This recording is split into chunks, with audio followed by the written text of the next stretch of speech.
Imagine a war so long it outlives everyone who saw it begin. A war that spans generations, where children are born, live, and die knowing nothing but conflict. This was the Hundred Years' War, which started not with a clash of armies but with a clash of claims. In 1337, King Edward III of England, ambitious and fierce, looked across the Channel to France. He saw not a foreign kingdom, but a stolen inheritance, lands once held by his ancestors. Philip VI of France, the first of the Valois kings, stood in his way. Their rivalry ignited a conflict that would burn for over a century. France was a rich but fractured land, a mosaic of duchies with shifting loyalties. England, smaller but more unified, prepared for war. Knights polished their armor, and archers strung their longbows, ready to answer the call of trumpets. The first major battle exploded at Crécy in 1346. English archers unleashed a storm of arrows that decimated French knights, shattering the myth of their invincibility.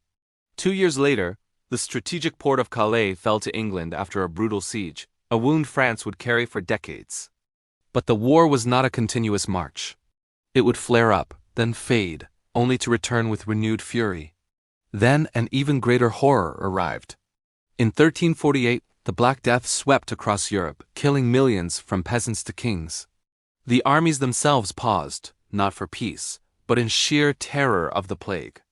Yet when the plague receded, the swords were picked up once more. The rhythm of war had become inescapable. Decades passed. In 1415, at the Battle of Agincourt, another legendary English victory unfolded. King Henry V, young and relentless, seemed poised to conquer France entirely. It felt as if the English lion would finally swallow the French fleur-de-lis. But history had a surprise in store. In a small village, a young shepherd girl named Jean started hearing voices. Joan of Arc's arrival was the miracle France had stopped hoping for. Clad in armor, driven by faith, she inspired a demoralized army, lifting the siege of Orleans and seeing the French Dauphin crowned king. The tide had turned. When the war finally ended in 1453, the world had changed. The kingdoms were transformed, their armies evolved.